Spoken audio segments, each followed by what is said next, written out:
ये समुद्र मंथन क्या है, इसके दर्शन को हमें समझना चाहिए। समुद्र मंथन देव और दानवों के बीच में, अर्थात अच्छाई और बुराई के बीच में। अच्छाई और बुराई कहीं बाहर नहीं है, अच्छाई भी हमारे ही भीतर है, बुराई भी हमारे भी भीतर है। और साथियों, अच्छाई और बुराई के बीच में मन रूपी मथानी निरंतर ऐसे ऐसे घूमती रहती है। कभी वो मन अच्छाई की तरफ जाता है, कभी वो मन बुराई की तरफ जाता है, और मन रूपी मथानी चक्कर लगा रही है। अच्छाई की तरफ मुड़े तो देवता विजयी हो जाता है, बुराई की तरफ मुड़े तो असुर विजयी हो जाता है। जो भी विजय प्राप्त करता है उसके गुण हमारे भीतर बढ़ने लगते हैं। समुद्र मंथन यही है। और इस समुद्र मंथन में पहले विष निकलता है, अमृत बाद में निकलता है। और साथियों, विष जब निकलता है तो पूरी सृष्टि में हाहाकार मच जाता है। ये विष क्या है? ये विष है दुर्गुण। ये विष अहंकार का है, क्रोध का है, लोभ का है, मोह का है। जब मन का मंथन चले तो साथियों, मंथन में हमें ये पता चलता है कि हमारे भीतर कौन सी कमी है, कौन सी बुराई है। उस बुराई में सबसे पहले वो विष ही निकलता है, और फिर आवश्यकता पड़ती है उस विष के पान की। यदि वो विष इस दुनिया में रह गया, कहीं गिर पड़ा, तो साथियों मृत्यु प्रदान करेगा, वो अमृत प्रदान नहीं करेगा। फिर उस विष को पीने के लिए किसी शिव की आवश्यकता है, किसी ऐसे देवता की जिसके मुख में राम का नाम हो और हृदय में स्वयं राम हो, वही विष को पी सकता है। और आज इस समाज में यदि इस भूमिका में कोई है साथियों, साक्षात विष को पीने वाला, साक्षात कोई शिव है, तो वो साथियों स्वयं परम पूज्य गुरुदेव है। यदि वो जीवन में है तो हमारे मन के मंथन से निकलने वाले विष को प्राप्त कर लेंगे और उस विष को पी करके हमें अमृत प्रदान करेंगे। इसलिए जीवन में गुरुदेव का होना आवश्यक है। पथिक जी महाराज बहुत बड़े संत हुए और उनके गुरु हुए नागरदास जी। आपने सुना होगा, पथिक जी की विशेषता है, कानपुर से लेकर के, अयोध्या से लेकर के प्रयागराज तक उन्होंने न जाने कितने विद्यालय, कितने वृद्धाश्रम, कितने अनाथालय बनवाया उन्होंने। और शांति कुंज हरिद्वार में ब्रह्मवर्चस्व के पास में उनकी समाधि बनी है। वो समाधि अधूरी है क्योंकि उन्होंने अपनी समाधि बनने नहीं दी। उनके गुरु नागरदास जी, जिनके बारे में यह कहा जाता है कि एक बार लक्ष्मण झूला से उन्होंने गंगा जी में छलांग लगाया और 7 घंटे के बाद बाहर निकले। किसी ने पूछा कि भगवान इतनी देर आप क्या कर रहे थे? तो उन्होंने कहा कि ऋषियों की मीटिंग चल रही थी, ऋषियों के संसद में बैठ करके इस दुनिया के भविष्य का निर्धारण कर रहे थे। वो नागरदास जी जब निकल कर आए तो पथिक जी से उन्होंने कहा कि बेटा, तुम जिस स्थान पर रहते हो उस स्थान का महत्व तुम्हें पता है? उन्होंने कहा कि भगवान, गंगा का किनारा है, हरिद्वार की धरती है, इससे बड़ी महात्म्य और क्या हो सकता है?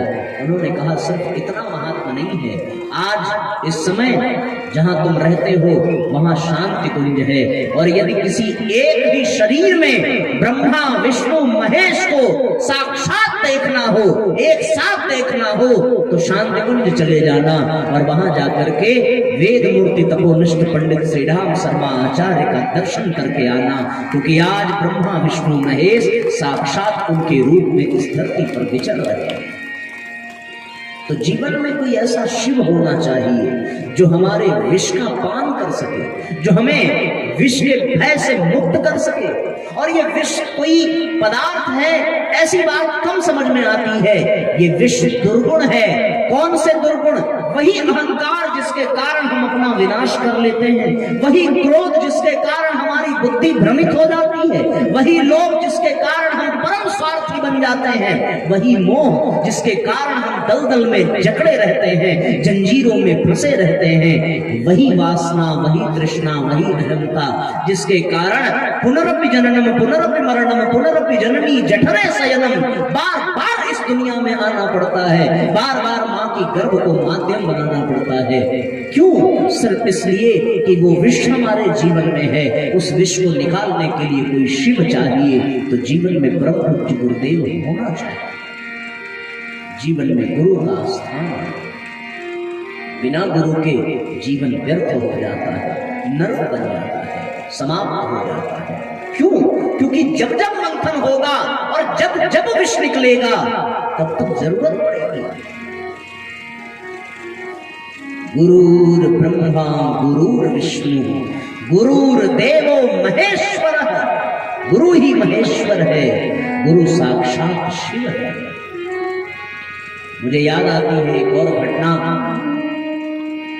एक संत हुए हरिद्वार में, उन्होंने गणेश भगवान का मंदिर बनाया और परम पूज्य गुरुदेव से कहने लगे कि गणेश जी के मंदिर की प्राण प्रतिष्ठा करने के लिए भगवान आप पधारिए। गुरु जी ने कहा कि बेटा काम की व्यस्तता है, मैं तो आ नहीं सकता, पर हमारे प्रतिनिधि आएंगे और जाकर के गणेश की प्रतिमा का साक्षात प्राण प्रतिष्ठा करा करके वापस आ जाएंगे। वो संत थे, गुरुदेव के चरणों में गिर पड़े, कहने लगे प्रभु आपके पुत्र की ही प्राण प्रतिष्ठा हो रही है और आप स्वयं नहीं आएंगे तो क्या वो कभी वहां विद्यमान हो सकते हैं?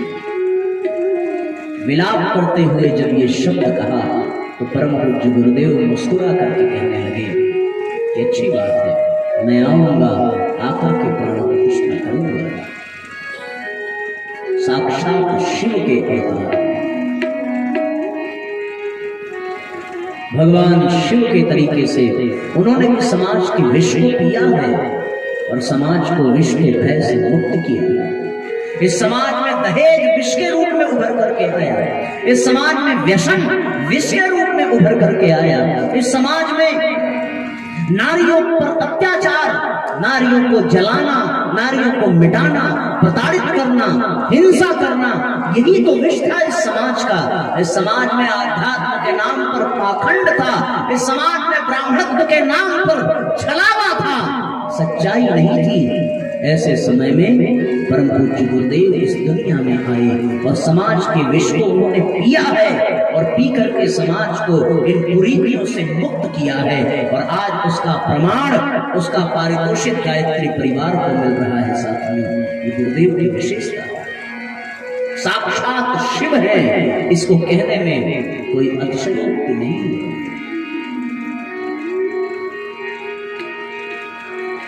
वह सच्चाई आँखें न देखी, कानों सुनी सुनाई, गुरुदेव हमारे शिव शंकर वरदाई, गुरुदेव हमारे शिव शंकर वरदाई। वह सच्चाई आँखें न देखी, कानों सुनी सुनाई, शिव शंकर वरदाई, गुरुदेव हमारे शिव शंकर वरदाई।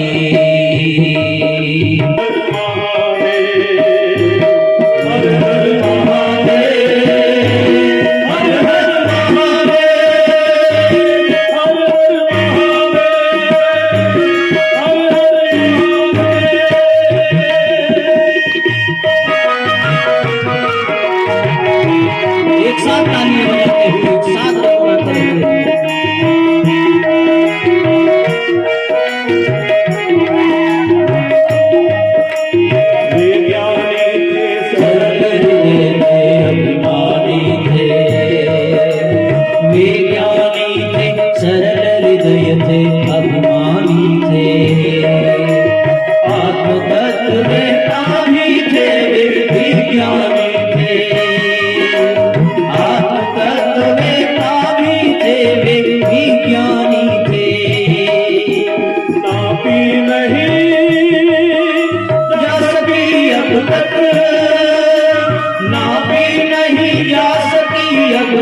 तो उनकी गहराई, गुरुदेव हमारे शिव शंकर वरदाई, गुरुदेव हमारे शिव शंकर वरदाई। दोनों हाथों पर उठा करके एक साथ तालियां बजाते रहिए।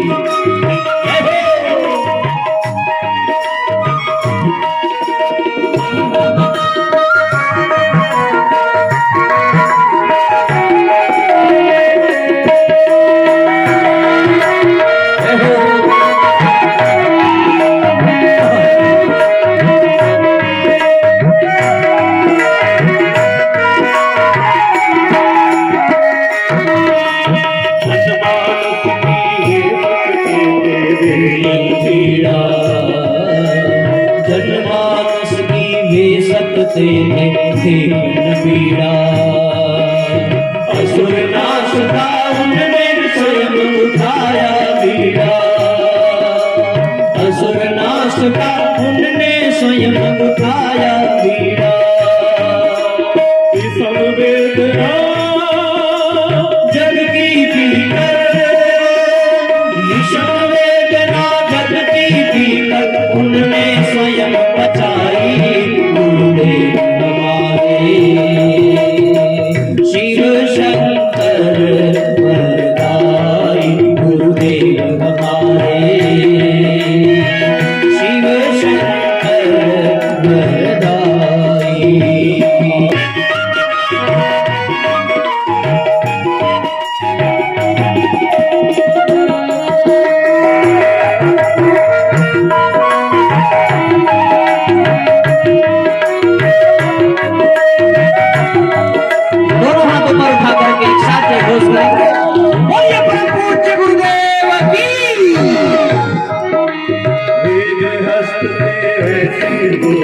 सन्यासी थे, वे गृहस्थ थे ऐसे तो वे सन्यासी थे। वे मगहर थे पुष्कर थे वे शिव काशी थे। वे मगहर थे पुष्कर भी थे शिव काशी थे। स्वर्गलोक की गंगा भूपर, स्वर्गलोक की गंगा भूपर लाए और बहाई।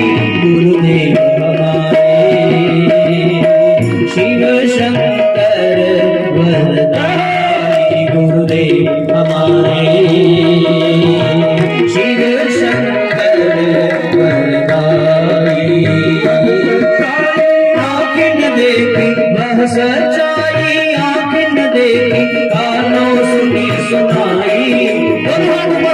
एक साथ तालियां बजाते हुए शिव शंकर वरदाई। गुरुदेव हमारे शिव शंकर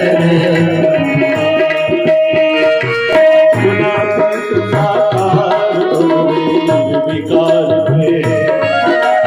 गुणातीत साकार और वे निर्विकार थे।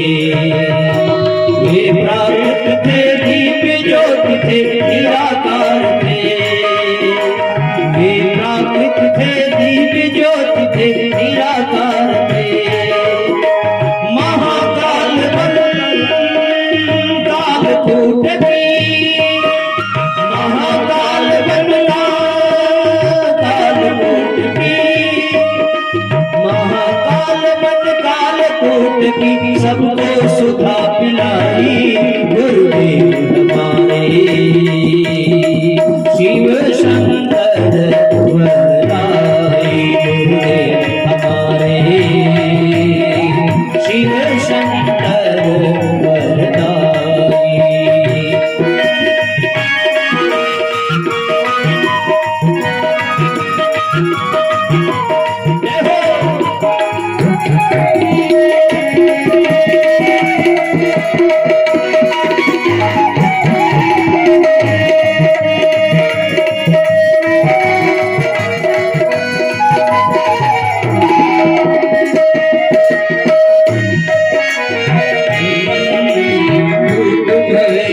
वर्तमान सबके ज्ञाता थे। भूत भविष्य वर्तमान सबके ज्ञाता थे। ये पिता समान कठोर कलेवर में माता थे। पिता समान कठोर कलेवर में माता थे। जगत नियंता बनकर सारे, जगत नियंता बनकर सारे जग को राह दिखाई। एक साथ दोनों हाथों पर उठाइए और एक साथ दोहराइए। गुरुदेव हमारे शिव शंकर वरदाई। गुरुदेव हमारे शिव शंकर वरदाई। वह सच्चाई आँख न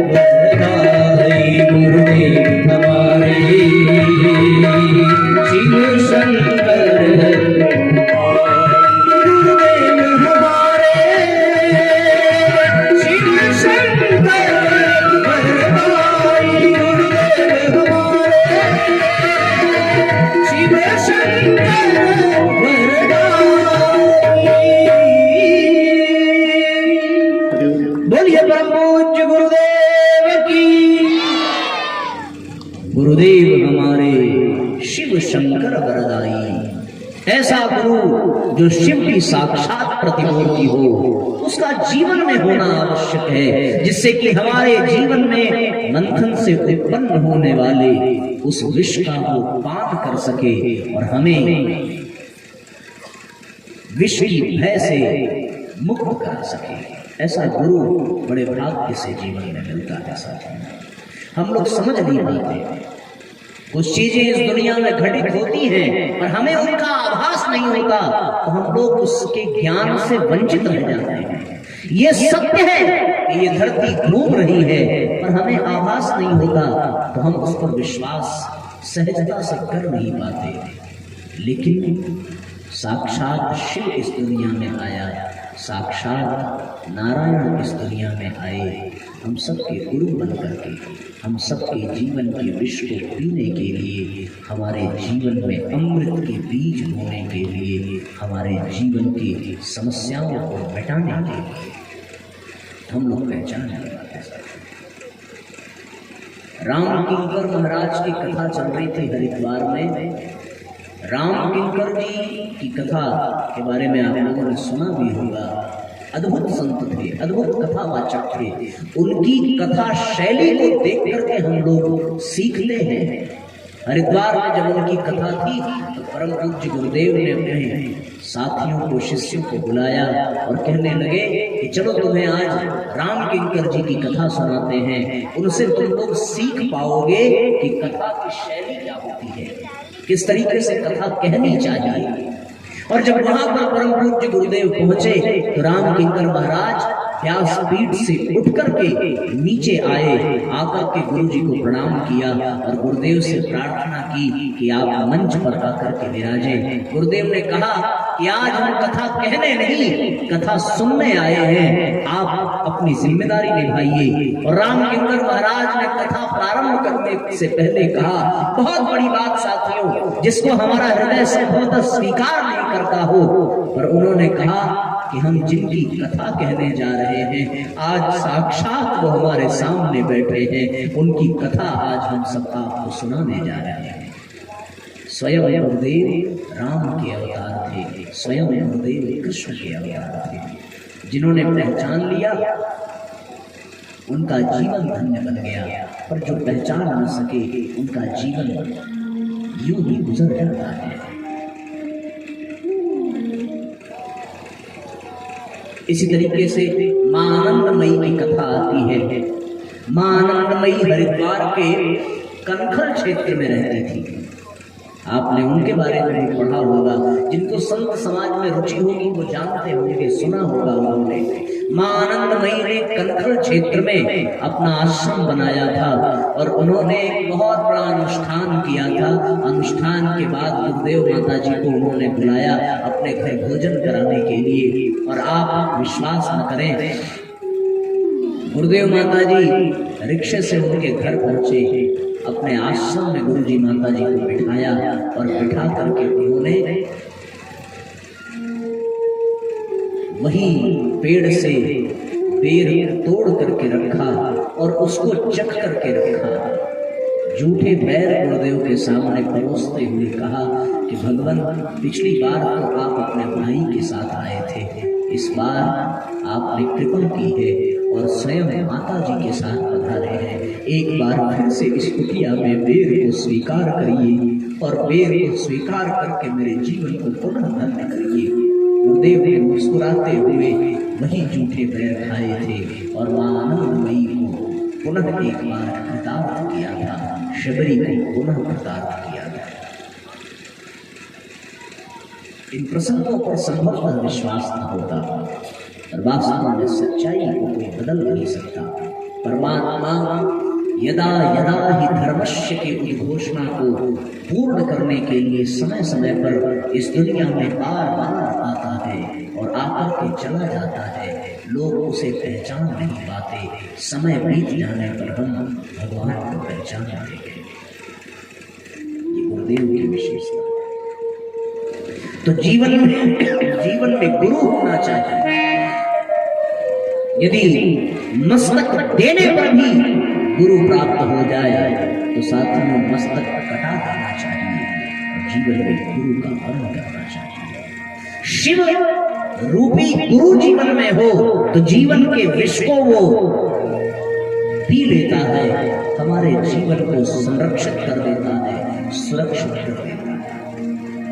ऐसे गुरुदेव माता जी ने अनेकों लोगों को अनुदान बांटे होंगे साथियों, और ऐसे गुरु से जुड़ जाना, ऐसे गुरु का शिष्य बन जाना, जीवन में इससे बड़ी घटना और कोई नहीं हो सकती। जब आपका संबंध साक्षात भगवान से हो जाए, आपकी बातें साक्षात भगवान से होने लगे, तो जीवन में इससे बड़ी घटना और कोई नहीं हो सकती। मैं समझता हूं एक घटना उस दिन हुई जिस दिन आप इस दुनिया में जन्म लेकर के आए, पर दूसरी घटना जीवन की सबसे महत्वपूर्ण तब होगी जब आप साक्षात भगवान से, साक्षात परम पूज्य गुरुदेव से जुड़ जाएंगे और उनसे दीक्षा लेकर के अपने जीवन को धन्य बनाएंगे।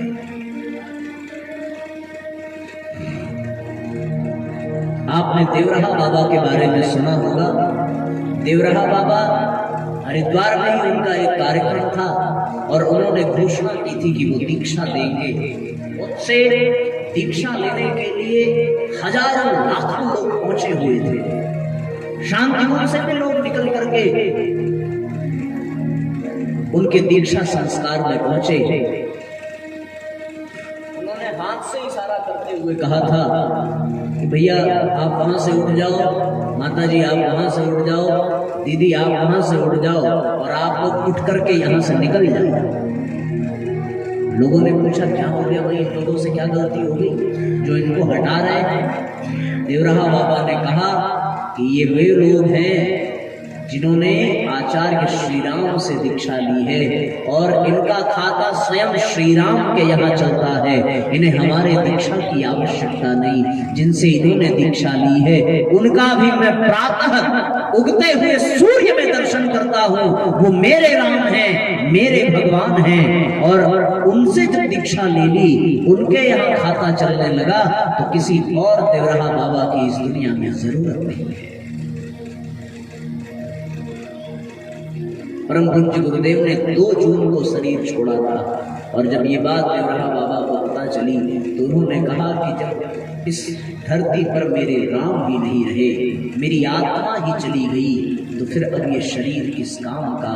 और उनके जाने के ठीक 18 दिन बाद 20 जून को देवराहा बाबा ने अपना शरीर छोड़ दिया। तो ऐसी सत्ता है जिसके साथ हम लोग जुड़े हुए हैं, जिनके सानिध्य में हम सब यहाँ बैठे हुए हैं। तो जीवन में गुरु होना चाहिए, साक्षात शिव जो हम सबके जीवन में पधारे। गुरुदेव हमारे शिव शंकर वरदाई, महाकाल बन काल कूट पी, जिसने हम सबकी जान बचाई। गुरुदेव हमारे शिव शंकर वरदाई।